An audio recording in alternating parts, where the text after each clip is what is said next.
Good afternoon, everybody. Welcome to our webinar this afternoon, all about the use of AI in recruitment. Before we start, can everybody hear me okay? Just put up your virtual hand if you can hear me. Fantastic. Thank you very much, River. So yeah, good to see so many people joining us this afternoon. So appreciate you coming along.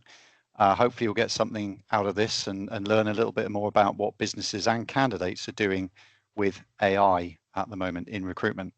So a little bit of housekeeping before we crack on. I know many of you have come to our webinars before, so you'll know that it's a condensed 30-minute webinar. So unfortunately, we're not able to stop for questions during the webinar. But if anyone has any questions or things they'd like to ask, then please pop it in the chat and we'll come to it either at the end or offline. We are recording the webinars, but they will then go onto our YouTube channel. But please don't worry, even if you are brave enough to show your faces on camera, we anonymize all of it before we post it online. So please don't worry about that. And just to explain a little bit about, well, we had a little bit of a change here. So I'm actually pleased to introduce Vanessa Rodriguez, who's going to be joining me at the webinar today. Vanessa's joined Plus One a few weeks ago, and she's going to be manning the chat. So Vanessa, would you like to say a few words to our visitors today? Hi, everyone. My name is Vanessa Rodriguez. I'm very happy to be here today. If you have any question, please let me know. I will be very happy to help you today. Perfect. Thanks, Vanessa. Right. Okay. Without further ado, let's get chatting. So we're going to be talking today a little bit about AI, and I don't think you can escape AI in any pocket of society now. In fact, any day now, I think I'm going to be waiting to go into my local Costa and be asked, do I want AI with my mocker? It's literally penetrated every part of our society, and especially in the business world, and yeah, definitely in recruitment. So these are the sort of topics we're going to be covering today. So how candidates and employers are using AI as part of their recruitment process. We're going to talk a little bit about areas where we feel AI is helping and where it's perhaps improving the recruitment process for employers. We're also going to be talking a little bit about what candidates are doing or what aspects of AI they're utilizing as part of their job hunting process.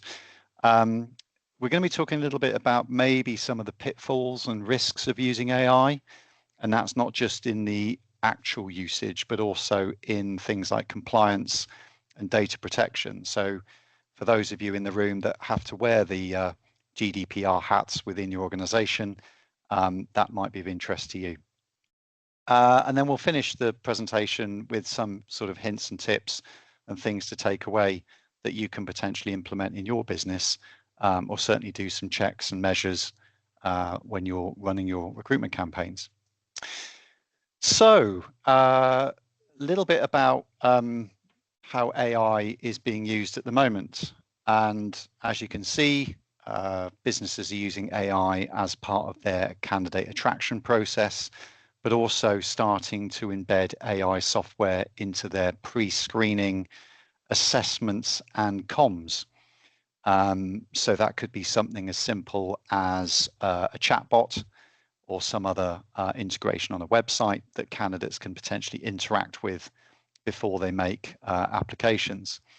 So interestingly, and we'll get a little bit of a sense check in the room shortly, apparently about 70% of employers, this is according to the CIPD, are considering or expecting to use AI as part of their recruitment process over the next 5 years. So that's quite a considerable increase in the use of AI and automation. So yeah, a little bit of a quick sort of show of hands for everyone in the room. Are you currently using AI in your recruitment process? And what would be especially interesting is to just detail where you're using AI. So at what stage of the process are you automating things? So I'll just give you a moment or two to answer that before we move on? Always very interested to hear people's thoughts and what they're doing right now.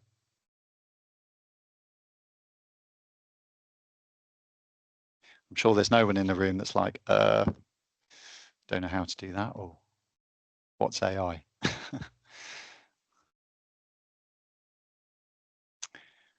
Okay, well, if you popped a note in there, that's fantastic. Thank you very much. Okay, so as we mentioned in the previous slide, 70% of employers are planning to use AI. According to the same survey run by the CIPD, about 31% of UK employers are already using AI.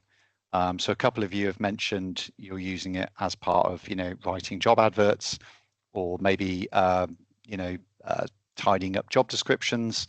But yeah, at the moment, there's about a third of employers currently adopting AI. Conversational AI tools are most widely used, so I would assume most of you are probably using tools like ChatGPT or Claude, or certainly other large language models, or LLMs as they're known, for that sort of task. So yeah, I think in the main, certainly some of those administrative tasks, I think we'll all agree, are considerably quicker by using AI. So again, along with the previous slide, around about 80% of current employers are reviewing their recruitment processes and use of AI. So I'm guessing that some of you might be here because you're in the middle of a review, or you've started looking at how you can embed AI as part of your recruitment process. And I suppose as a part of that process, you might be having a think about your candidate attraction funnels.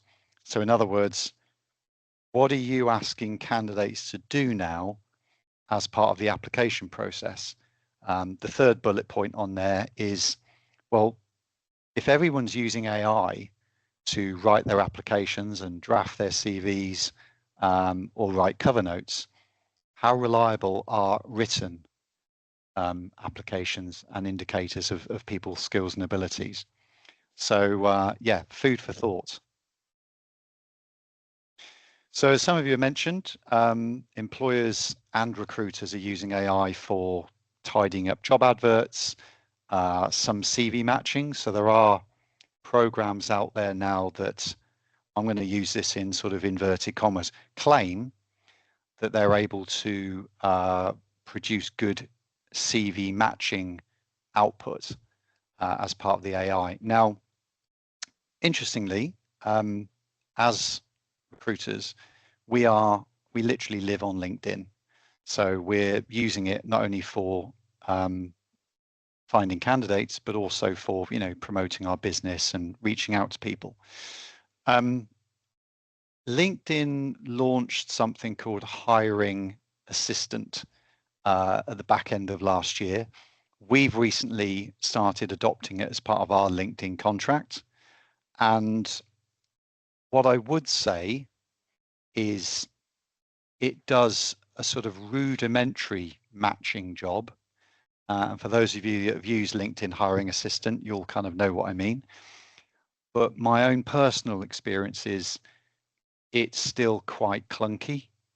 So for example, if we were searching for an applicant or candidate that lives within a 30-kilometer radius of, let's say, Stratford, it's still coming up with candidates that live in Stafford, and it's still coming up with candidates that live in, High Wycombe. So it's quite, it does still need quite a lot of manual hand-holding. Now, apparently it's meant to learn, so it does have learning in it. So presumably it will get better. But I haven't yet seen a AI software product that can replicate what a good recruiter will do. And of course, I'm bound to say that, of course, sitting in my chair. But I think what a lot of businesses are doing is they're kind of looking at, all right, well, we can use we can use AI for certain processes like building job descriptions, sense checking our content on our job adverts, that sort of thing, or even implementing, like I mentioned earlier, some sort of chatbot or automated process or window that candidates can apply through. I'm personally not 100% convinced that it would do the whole job for you and find you the best candidates on the market yet. That might change, of course. But these are, generally speaking, the main areas that we feel AI could help you. And even built within certain programs like Copilot and Teams, you've got interview transcripts, so you can accurately record interview conversations and then even supply them or keep them as evidence at a later point. So it certainly has its uses. I'm not sure we're quite there yet with the skills matching, he says, breathing a slight sigh of relief. So as we mentioned, some of the tools that you may or may not be using at the moment, ChatGPT, of course, very, very common, probably the initial point of entry for most people using AI. And for those of you that are 40 plus, apparently you're now using that instead of Google. Hands up, I probably do the same. So does my wife. In fact, I think she prefers talking to ChatGPT more than she does me. So that's probably a story for another day. But some of you might have come across Claude by Anthropic. Anthropic is now projected to be the highest valued AI developer on the planet.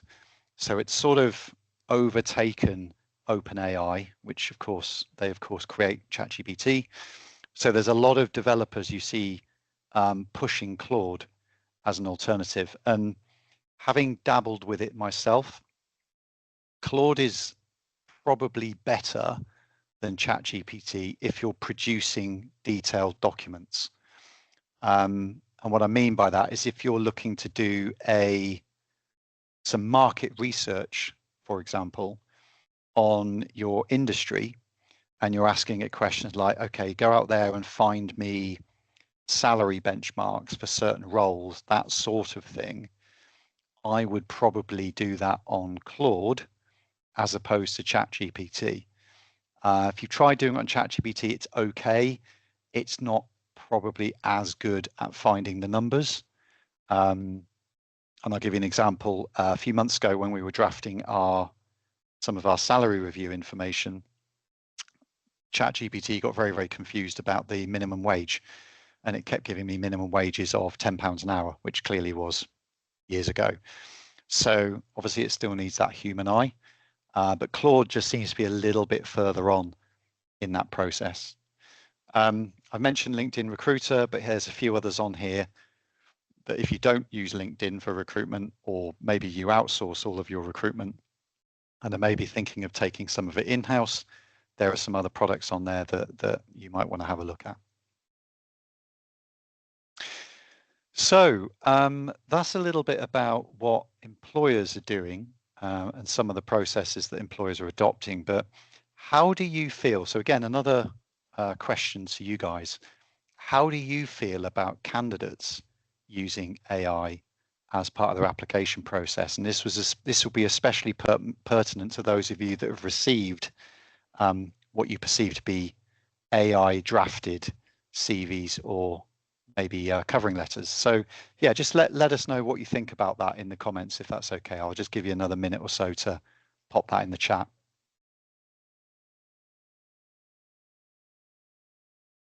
Are you happy to receive that sort of content? Does it make you skeptical? Are you not sure what you're getting? Do you feel like you're being catfished?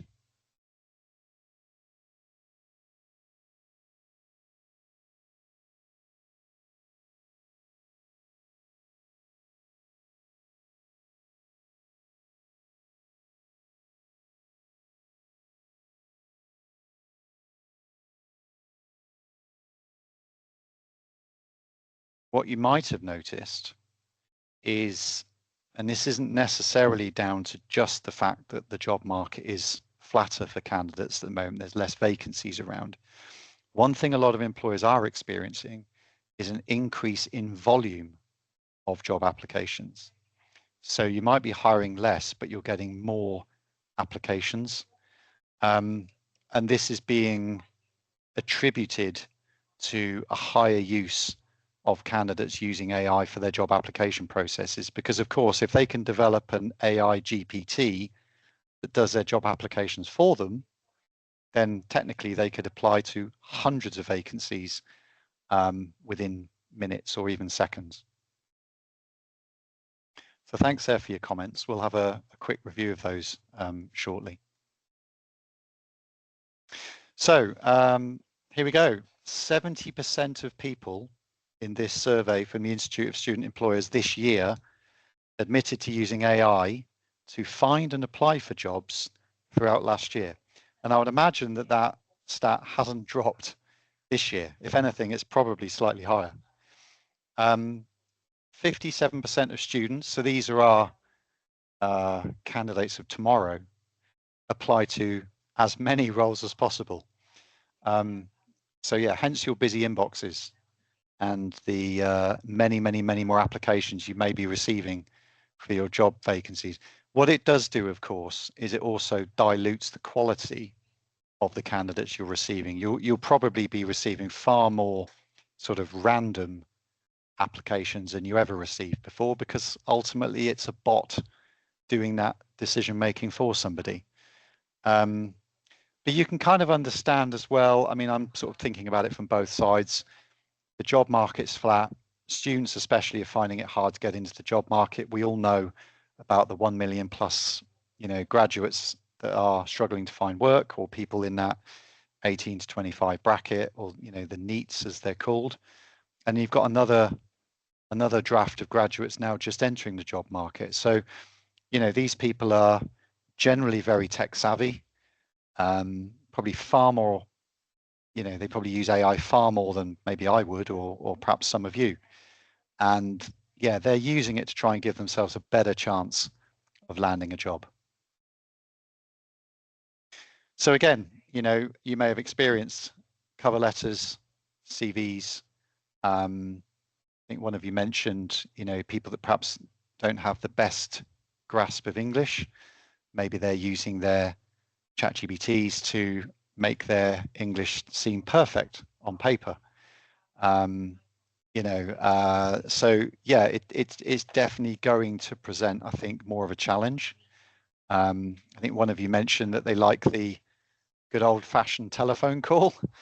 And that's a great part of the process. And it's something we'll talk about a little bit later, because in some ways, and I think this goes to quite a few areas of society, there almost feels like there might be a little bit of a sort of a backlash against AI. People getting a little bit worn out by AI already, and maybe even reverting to kind of what you'd call sort of old school recruitment techniques, like the phone call. So yeah, we can kind of get that, and that's probably a good thing to put back into your recruitment process. I mentioned catfishing earlier.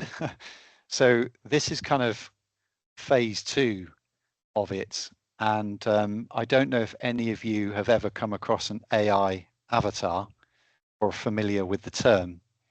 I went to a conference a couple of months ago, a recruitment conference. And of course, the topic on everybody's lips is good old AI. And we were given a presentation by a business that effectively can create an AI version of you. So basically, and it is, I would say, almost photorealistic.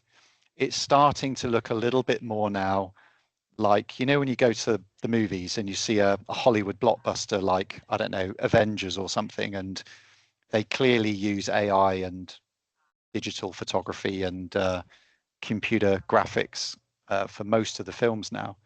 But some of the likenesses are so realistic, you almost have to kind of double take whether that's the actor or it's a sort of avatar. So some of the software now that's available to people in the recruitment process, and this works both ways, of course, is that you can now create an avatar of yourself as a job seeker that you can use in a video interview. So the point is, it will have a conversation with someone over Teams instead of you. Okay. And the idea is that you can either prompt it with questions, but it will also listen to the interviewer and give what it feels to be credible, reliable answers. And it obviously it's not perfect.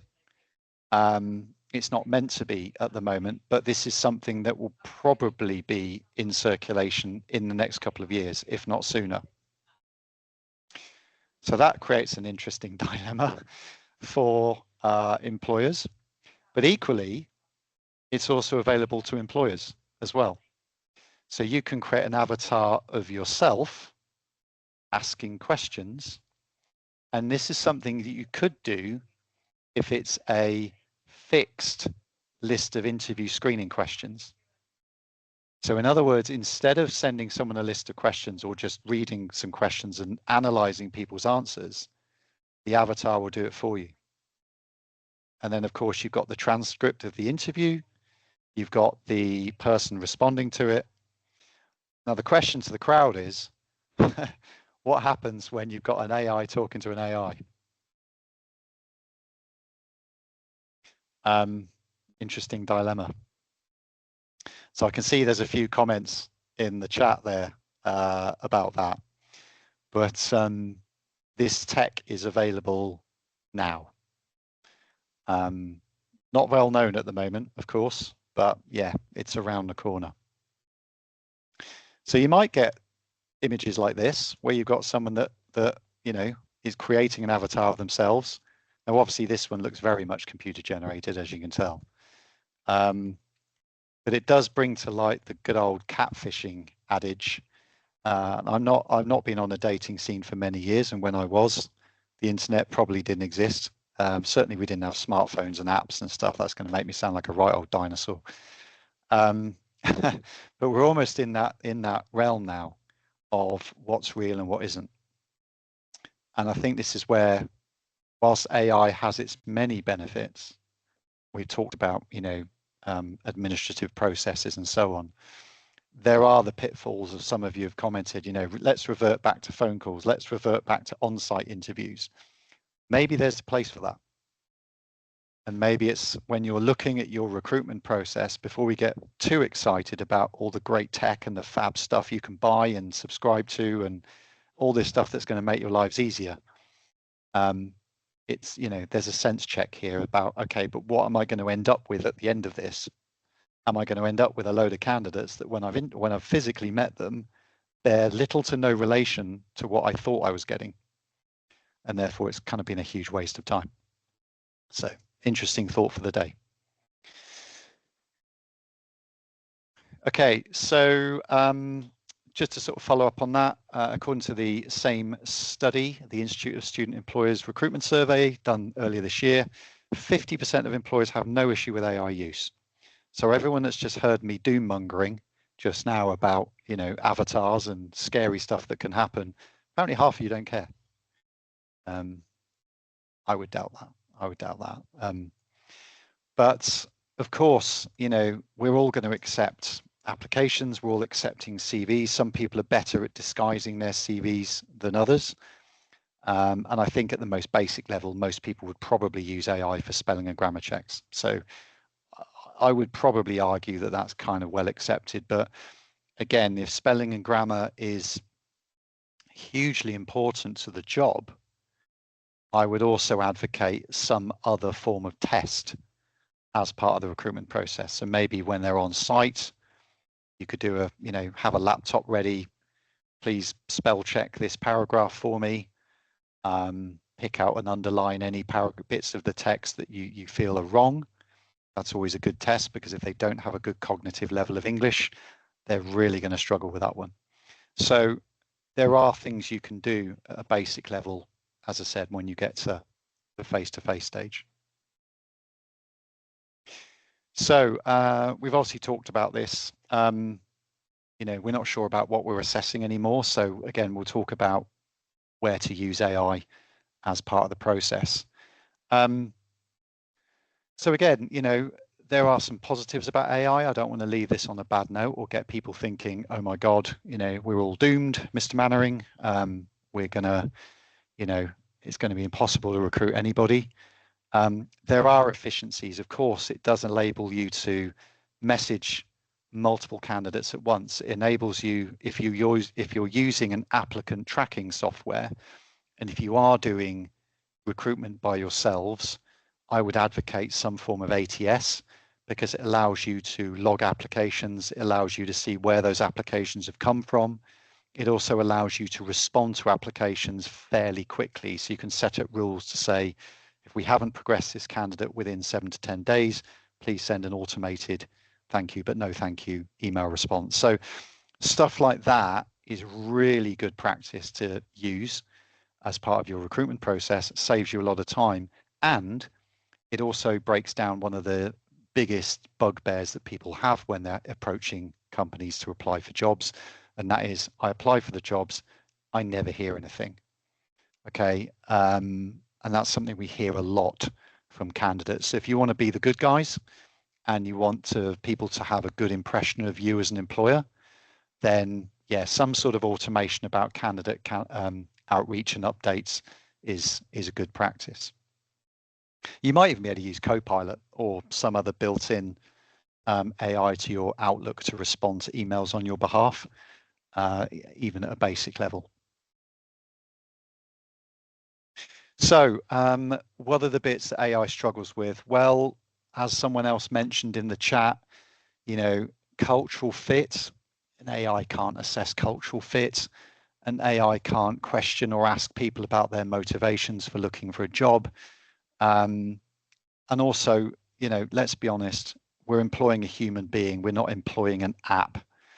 So ultimately, you don't know until you get two people in a room together whether they're going to gel. And I can bore you to death with the amount of times we've put candidates forward that on paper might not be the strongest fit, but in practice, they get on like a house on fire with the employer. And in actual fact, they say, well, okay, well, you haven't got all of the skills we want, but because you seem like a great cultural fit for our business, we're going to fill in the gaps and give you the training you need. So again, let's take something away from this and build a recruitment process that takes advantage of the speed and efficiencies of AI, but without taking away that human element which we're talking about. Okay. One thing, we're just about to wrap up. One thing I just did want to bring up is, and again, I mentioned GDPR at the beginning of the slideshow. For those of you that aren't familiar with Article 22 of GDPR, Article 22 basically states that somebody's personal data cannot be used for a what's the word? A sort of a process such as recruitment or suitability for a job role without human intervention. Okay. Now, being honest, not a lot of people know that, to quote Michael Caine, but it is something that you could fall foul of if somebody feels like their application has not been assessed by a human being. Okay, so if that is a concern, if that's something, if you are using full-on automation to screen CVs and you're not familiar with Article 22 of GDPR, I'd strongly recommend you have a look at it, or get your legal team to have a look at it, and just try and put somewhere in the process a human safeguard, or somewhere where a human being is going to have a quick look at that application before they're rejected. Okay, so we're starting to see, or we will start to see, I can probably guarantee this because there are legal cases for everything, there will probably be at some point people trying to take companies to court for job applications they've made where they do not feel that they have been given due assessment process by a human being, and they will quote Article 22 of the GDPR Act. So worth having a look at anyway, and just sense checking your own processes. So we're now at the end. Half an hour goes incredibly quickly, as we know. Steps where AI has improved things, as we've mentioned. It's faster, it's scalable.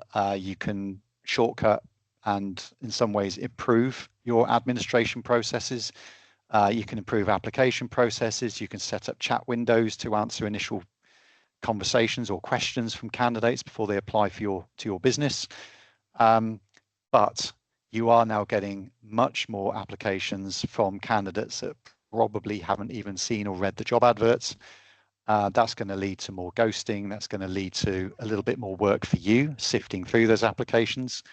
So our recommendations, my takeaway from this, being that we use this front and center every day, is by all means use AI to speed up your admin processes. Use AI as part of your CV collection processes, but keep the human touch. Keep the human touch. Keep face-to-face interviews wherever possible. Telephone calls are still great for initial pre-screens, and yeah, just run a kind of, I suppose, a sensible blended approach for candidates that I think both you will get more out of as employers, but also the candidates will get more out of when they're going through the process. So hopefully that's been of some help to you, and at least anyway, given you something to have a think about. Okay, what do we got next month? So on the 19th of August at 2 o'clock, we're going to be talking about the great recruitment slowdown. So we're going to be talking about what's going on in the job market. We're now halfway through the year already, blimey. And yeah, the job market is, as you would have heard in the news, it's slowing down. We're now in the 44th consecutive month of reducing job vacancies in this country. So where is it going? Where is it going to end?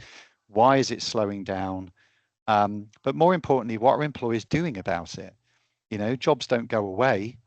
But what are the alternatives to maybe hiring someone on a permanent basis? So we'll be having a look at that. We'll be having a look at how businesses are adapting. So it'd be great if you want to join us for that one. If you go to the website, you can sign up for that straight away. It's on there live. And that is Wednesday, the 19th of August at our usual 2 p.m. slot. So that's it for today. If you'd like to stay and ask any questions, feel free. I'm going to close the presentation and stop sharing. Does anybody have any questions, or is there anything you'd like to ask before we sign off today? Feel free to raise your virtual hand.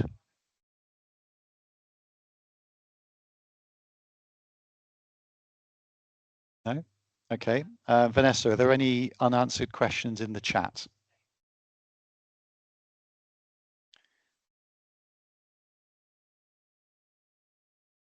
Oh, very important question there, Vanessa.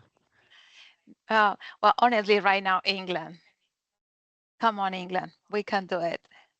Vanessa, tell everyone where you come from, where's home country? I'm from Colombia, very far away. If you never visit Colombia, this is the opportunity to invite you to my country. It's very nice, nice people, nice food. Fantastic. And isn't there some sort of rivalry between yourselves and Argentina you've been telling me about? Yeah, well, actually, you know, people from Latin America, we are very against to Argentinians. Don't get me wrong, not people, just the team. Okay, so yeah, so basically Vanessa is now surrogate English, certainly until tomorrow anyway. We'll see how we get on this evening, of course. Okay, well, if there's no questions, we'll let you all get back to your day. So thank you again for watching. We will be sending out a very short survey. Please, please, please take literally 10 seconds to fill it in. Just helps us to create content that we think you'll find interesting. So your feedback's always great. So, and again, we'll be posting this on YouTube tomorrow. And yeah, thank you very much for coming and have a good rest of your day.